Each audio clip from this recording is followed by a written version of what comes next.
With Baba's blessing, we are going to read the chapter 4 of Sai Satcharita.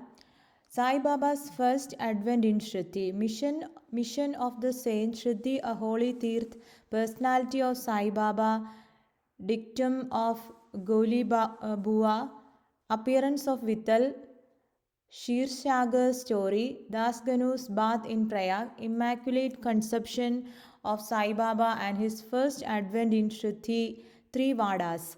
In the last chapter, I described the circumstances which led me to write Sai Satcharitra.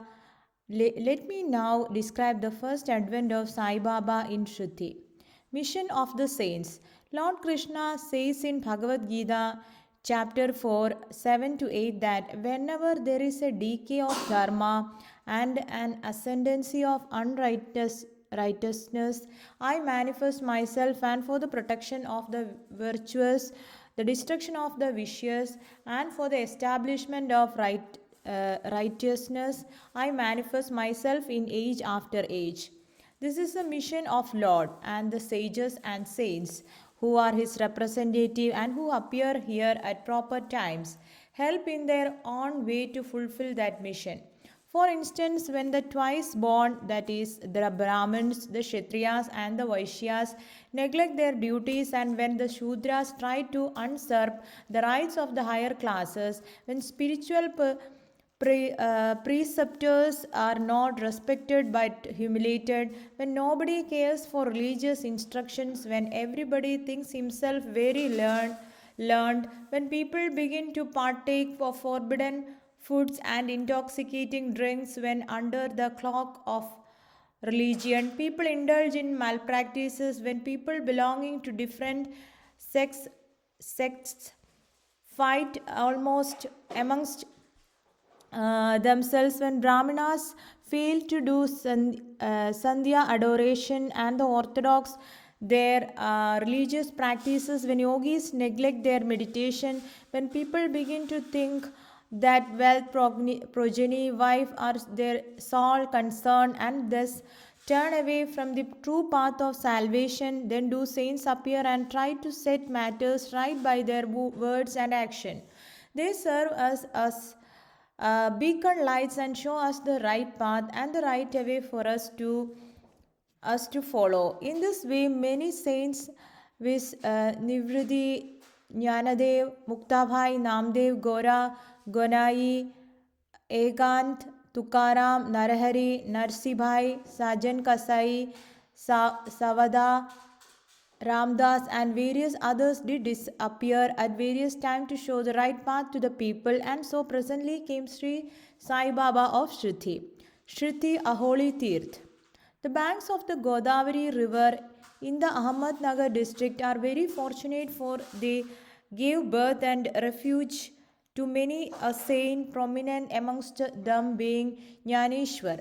Shruti also falls in the Kopargaon taluk of the Ahmednagar district. After crossing the Godavari river at Kopargaon, one gets the way to Shruti. When you go 3 course, that means 9 miles, you come to the Nimogaon from whence Shruti is visible. Shruti is a famous and well known as other holy places like Gangapur, Narasimhavadi, or Odumbar on the banks of the Krishna river. As the devotee Damaji flourished in and blessed Mangalveda as Samarth Ramdas at Sajjangarh, as Sri Narasimha Saraswati at Saraswati Vadi, so Sainath flourished at Shruti and blessed it.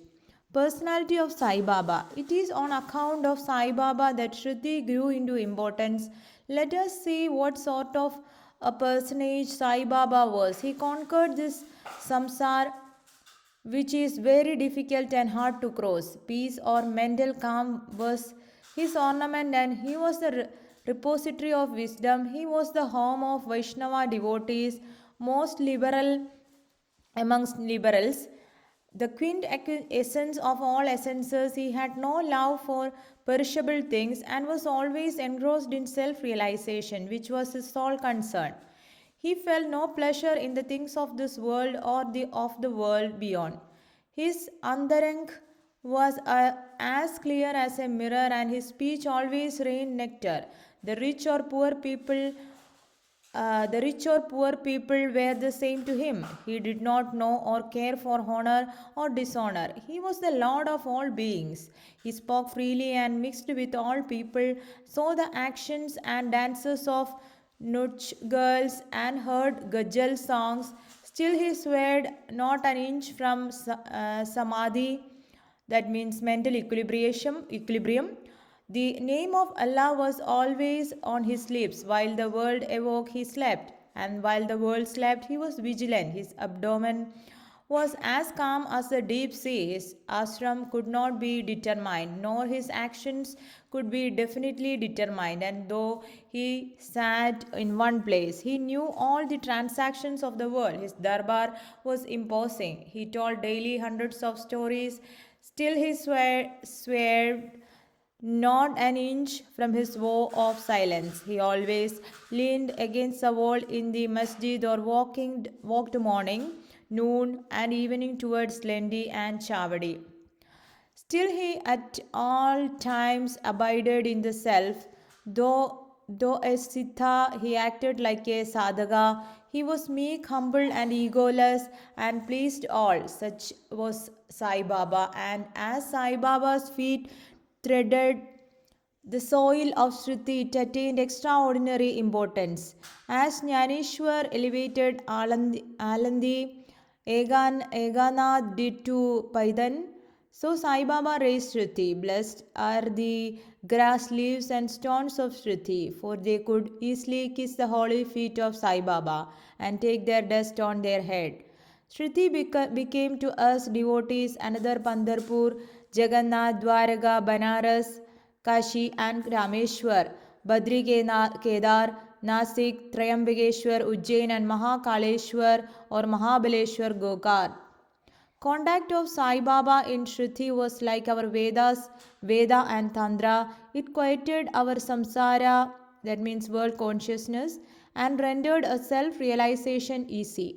The darshana of Sri Sai was our yoga sadhana, and talk with him removed our sins. Shampooing his legs was our bath in Triveni Prayag, and drinking the holy water of his feet destroyed our desires. To us, his commands were Vedas, and accepting his Udi, sacred ashes, and prasad was all purifying. He was our Sri Krishna and Sri Rama who gave us solace, and he was our Parabrahma.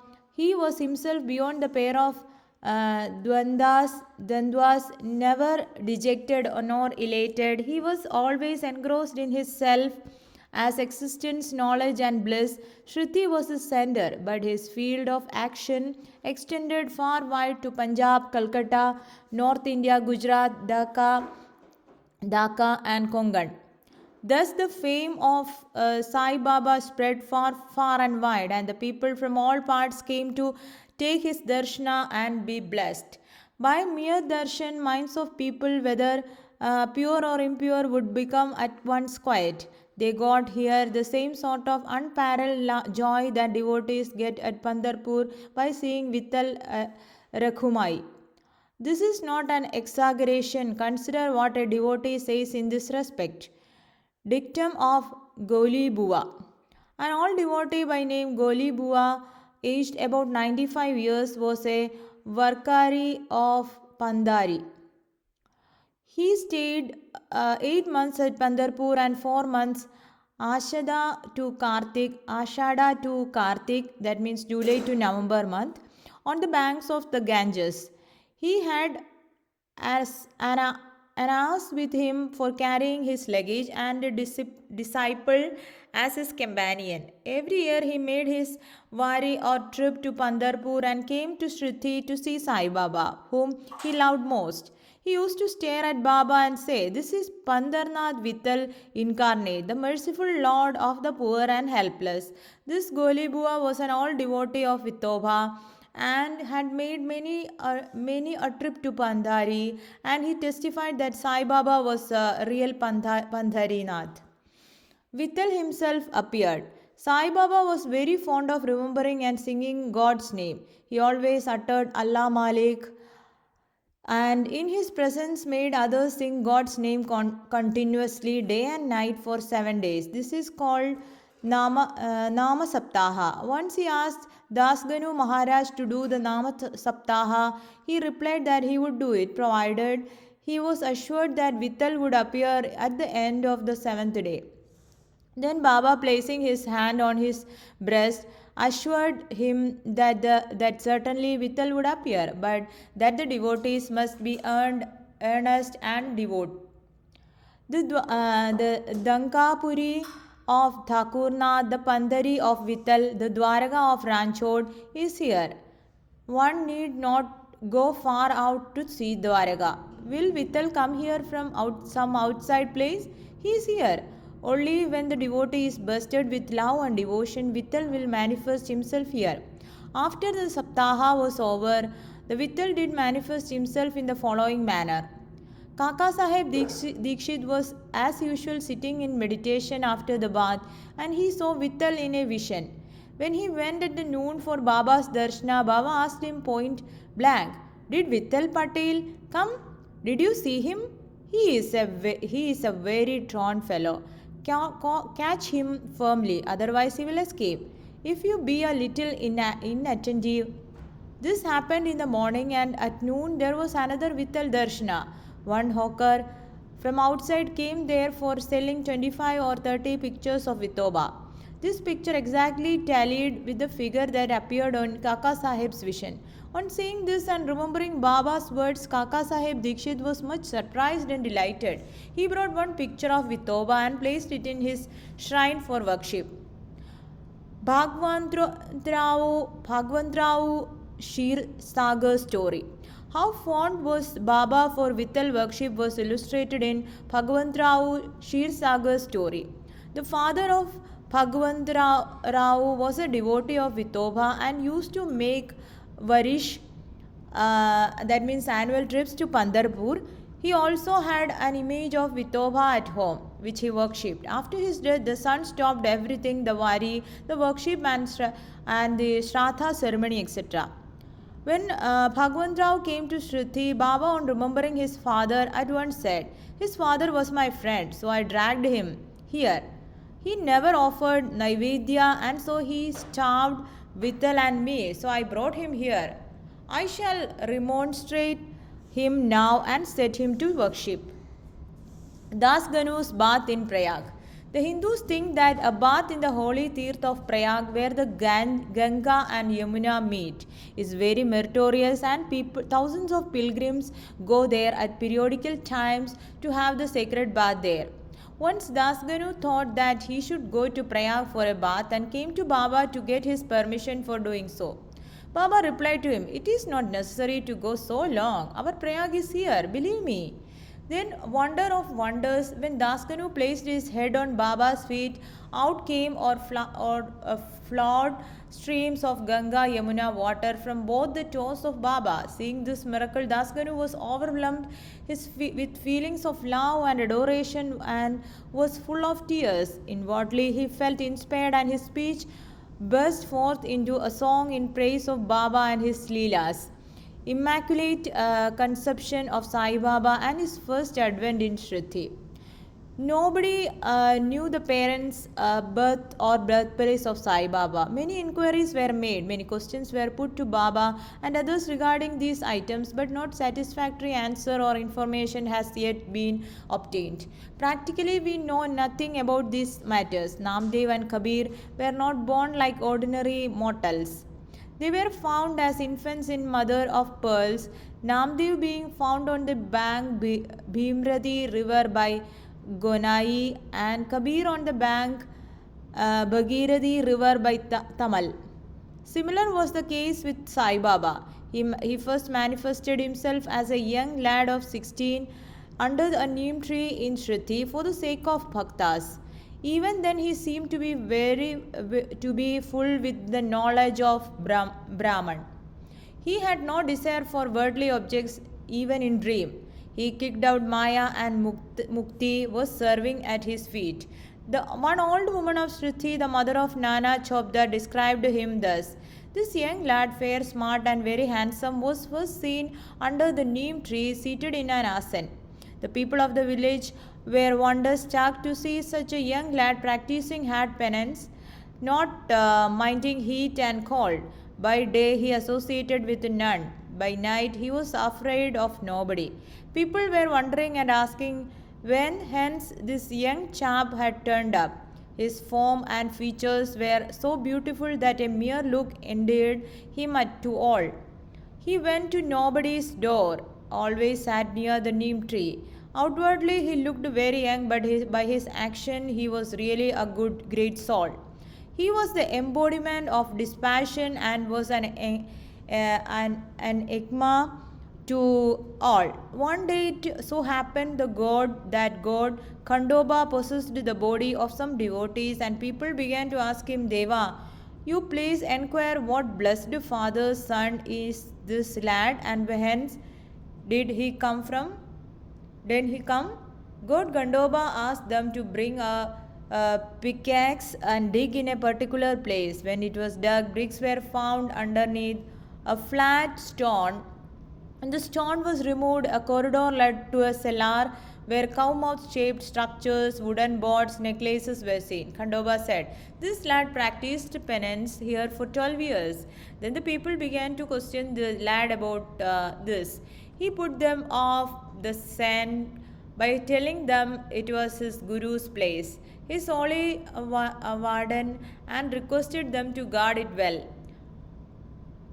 The people then closed the corridor as before, as Ashwada and Odumbar trees are held sacred. Baba regarded this neem tree equally sacred and loved it most. Mahasalpadi and other Shruti devotees regard this site as the resting place of Baba's Guru and prostrate before it. 3 Vadas. First one. The site with the neem tree and surrounding space was brought by Mr. Hari Vinayak Sate, and on this site a big building styled Sate Vada was erected. This Vada was the sole resting place for pilgrims who flocked there. A par was built round the neem tree and lofts with steps were constructed. Under the steps there is niche facing south, and devotees sit on the par facing north. It is believed that he who burns incense there on Thursdays and Friday evening will by God's grace be happy. This Vada was old and dilapidated and wanted repairs. The Sansthan has made the necessary repairs, additions and alterations now. Second one. Then there after some years another Vada, Dikshit Vada, was constructed. Kaka Saheb Dikshit, solicitor of Bombay, had gone to England. He had injured his leg by an accident there. The injury could not be got rid of by any means. Nana Saheb Chandorkar advised him to try Sai Baba.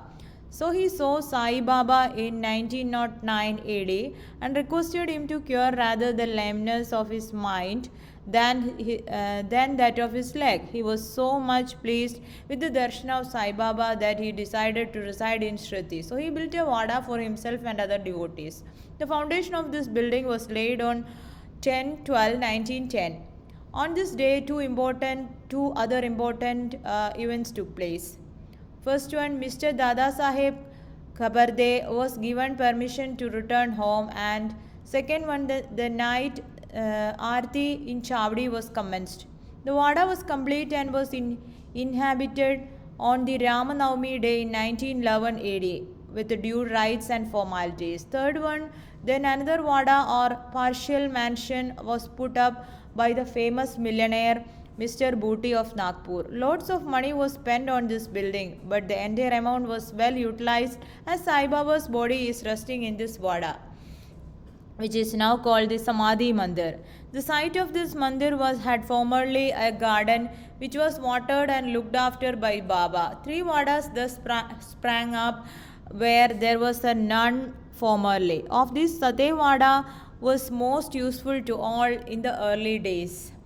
The story of the garden attended by Sai Baba with the help of Vaman Tatya The temporary absence of Sai Baba from Shruti and his coming again to Shruti with the marriage party of Chand Patel, the company of Devdas, Janki Das and Gangagir, the Baba's wrestling match with Mohdin Tamboli, residents of in Masjid, love of Mr. Dengale and other devotees and other incidents will be described in the next chapter. Woe to Sri Sai, peace to be all.